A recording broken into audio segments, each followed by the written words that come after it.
You're listening to Female Founders with Claire Bartlett, the podcast that tells you what it is really like to be a female founder in today's world.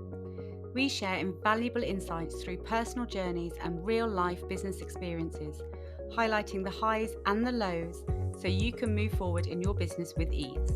I am passionate to share with you the realities of business and give you the strategies and simple steps you need to truly succeed with your business. Today's episode is brought to you by Xero Accounting Software, a champion of female entrepreneurs and a proud sponsor of the Female Founders podcast. Managing your business finances can feel overwhelming, but Xero simplifies it all and gives you the power to keep your books in order and your mind on growth. Xero have offered an amazing 50% discount on your first 3 months with them. So if you'd like to take advantage of this amazing deal, just search refer.xero.com/female founders or follow the link in the show notes. Don't forget to give this show a follow to make sure you never miss an episode and share it with any incredible female founders you know. But for now, let's jump into this week's episode. Hi guys, and welcome to another episode of the Female Founders podcast. My name is Claire Bartlett and I am your host. And today I want to talk to you all about visibility. Now, visibility is a word that is thrown around so much, and I know I talk about it all the time, gaining new visibility for your business and growing that audience. But what does visibility actually mean for your business? And when I say visibility to you, do you know what channels you're actually thinking about for your business, what actually would work best for you? There are so many avenues that you could use to gain visibility for your business. There are, generic social media channels. There's being a guest expert slots, sharing that value for free to other people's audiences in the hope that they move to yours. There's podcasts, there's PR and media, magazines, newspapers, television, writing a book. There are so many different avenues that you could use to gain visibility.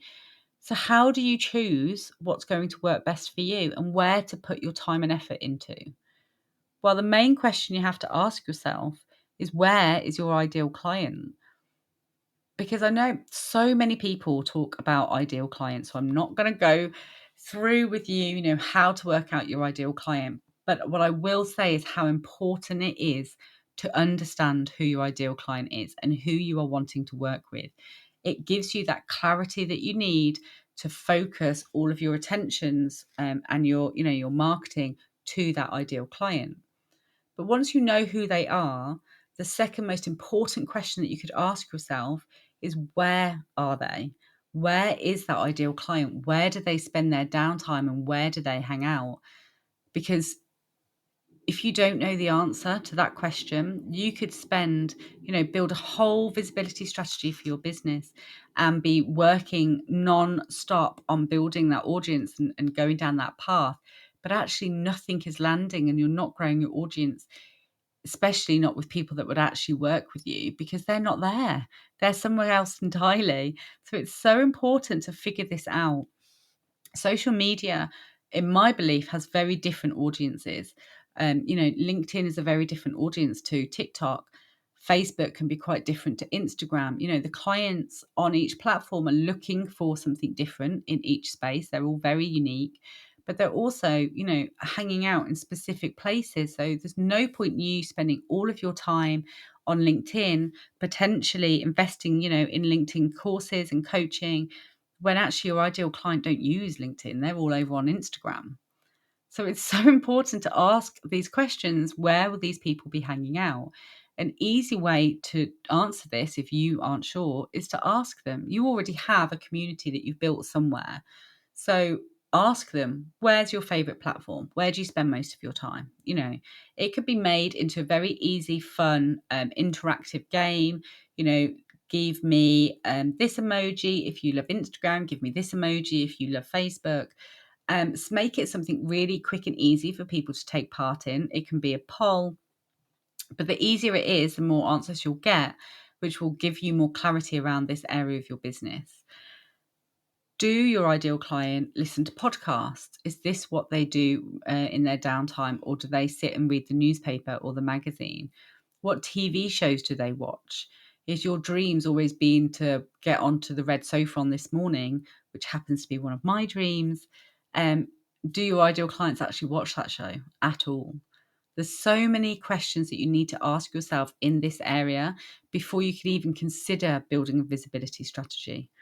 Get really solid on knowing where they are, and then use that information to start building your methods of visibility that you will then use for your business. When we talk about the methods, you have to also be confident and comfortable, right, with whatever it is that you're offering, where your clients are. If your clients do watch This Morning, for instance, but you can't think of anything worse than going live on TV, then you know that that avenue of visibility isn't going to work for you. So where else do they spend their time? Nobody only has that one avenue, okay? So they will be on social media, they will be listening to podcasts, they will be watching TV shows, they will be attending networking events or business retreats. There's so many different places, but they will all have at least 2 or 3 of these places that you could start spending your time. If they listen to podcasts, what type of podcast do they listen to? Do they listen to business, business related podcasts, or do they listen to home styling and lifestyle podcasts? These questions aren't that hard to get the answers to. Like I said, you can ask them directly in fun and interactive ways. But until you know the answers, it's very difficult to build that visibility strategy plan. Once you have the answers and you know where your audience are, this is where you need to start thinking outside the box. Okay, well, how can I reach them if they're in this place? Visibility is a funny tool, okay? You can gain loads of visibility in one area, but it doesn't reach at all to the audience in another space.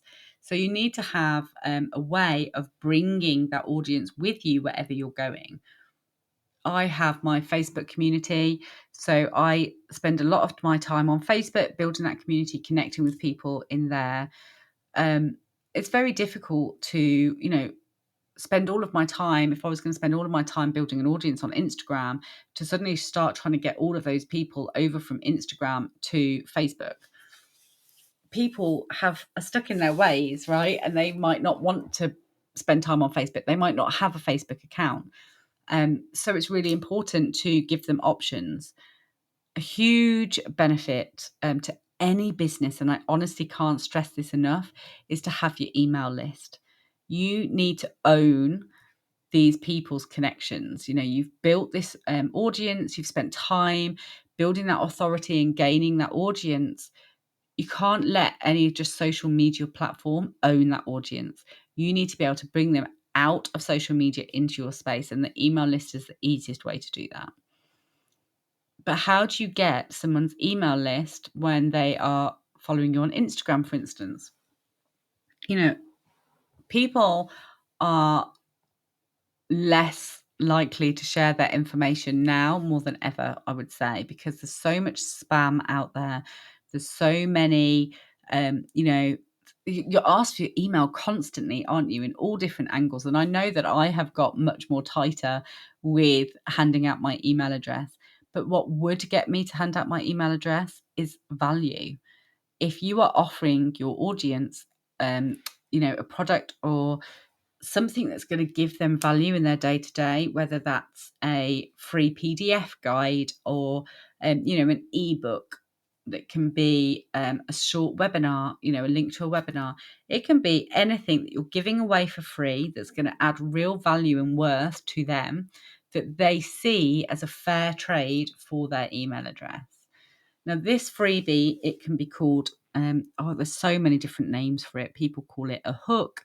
It can be a lead generator. It can be a funnel. There's so many different terms, right? And you'll see them all. Everyone uses different things, but ultimately they all mean the same thing. They just mean something that you are going to give away for free in return for someone's email address. What's really vital once you have that email address is to use it. There's no point in getting all of this information by them giving you that email address. They're saying, yes, I love what you do. I really want that piece of information that you're sharing with me, and I want to hear from you in the future. I want to hear more of the value and the knowledge and skills that you can share with me. So they're asking you to email them, you know, so do so. Share more information with them. Don't just start hitting them direct with sales emails because, hello, I would be unsubscribing in a millisecond. I want more value from you. I want to know what you're about, who you are, and what it is that you can help me with in detail. Because from what I've been hearing recently, I think we all used to think it was 7 touch points, right? You need to be seen 7 times before someone would invest in you. But actually, I think it's 28 times now. That is how tight we all have all got, that you need to be in someone's space 28 times before they will invest in your business, before they will spend their money with you. Email is a great tool for that. If they're already following you on social media, so they're going to be seeing your social media posts, brilliant, tick. You then start emailing them, not a lot. You do not want to be a spammy pammy. Everybody hates a spammy pammy. But, send a Friday, this is what's happened in my week email. Once or twice a week is probably enough unless you're really launching something specific and, there's a lot of information to share. But on a general week, 1 to 2 emails max, just really lighthearted, oh, here's another freebie for you. This is what I've been up to this week. How's your week been? Make it conversational. But that's another touch point that you've had with that person. So you've brought them into 2 areas of your world. And that's brilliant because suddenly that 28 times that they needed to see you, it's going to be halved because they're already getting an email or 2 every week from you. They're seeing all of the content that you're consistently putting out on your social media. They're warming up every single time that touch point is there and they're warming up to you. So visibility can mean so many different things, and they all have to work relatively simultaneously with each other.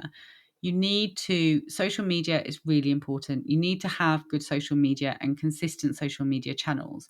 It doesn't have to be all of them at all, but you need at least one really strong social media channel that works alongside the extra avenues of visibility that you are working towards, whether that is guesting on podcasts, doing guest live experts in people's communities, whether it is speaking, public speaking at events, webinars, those sorts of things.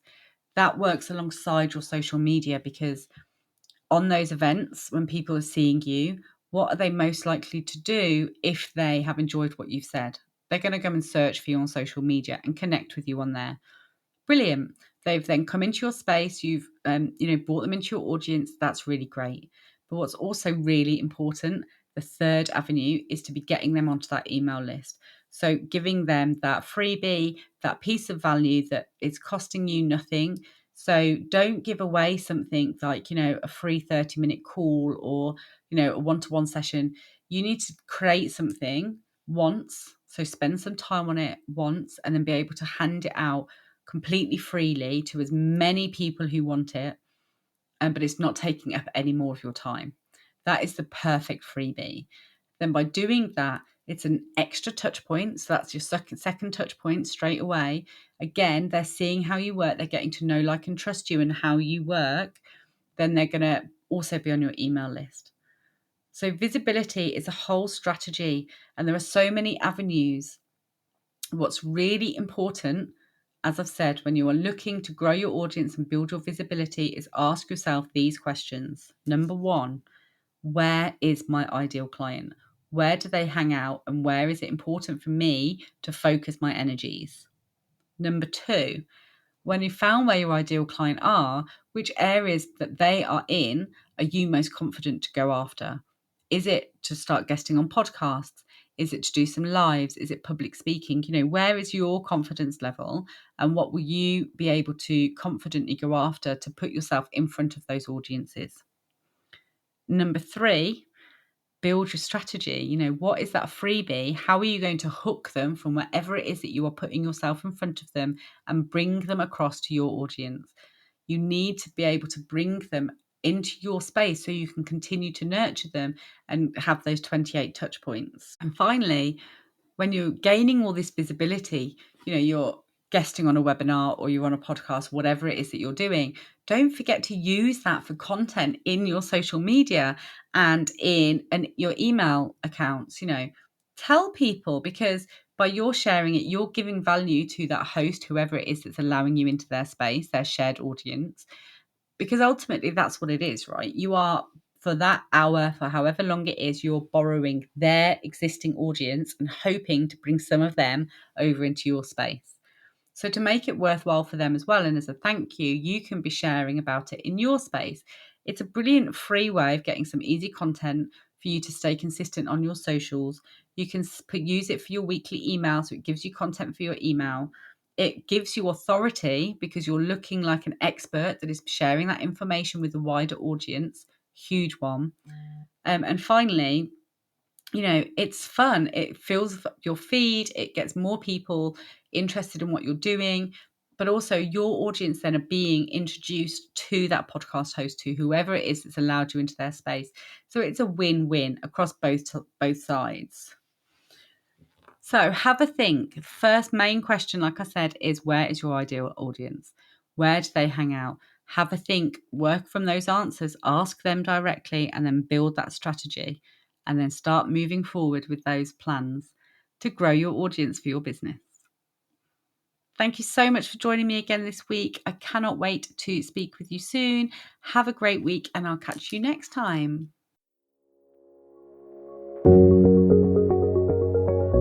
I hope you've enjoyed today's episode, which was brought to you by Xero Accounting Software, a champion of female entrepreneurs and a proud sponsor of the Female Founders Podcast. If you're running a small business and you're dreaming big, then Xero is here to help make those dreams a reality. Xero is all about supporting women like you, who are not just running businesses, but are also changing the game. So whether you're just starting out or you're scaling up, join a global community of female founders who trust Xero to manage their finances efficiently. Just visit refer.xero.com/female founders to learn more. But for now, don't forget to hit that subscribe button and share this episode with all the incredible female founders you know. And together, let's change what it means to be a female founder in today's world.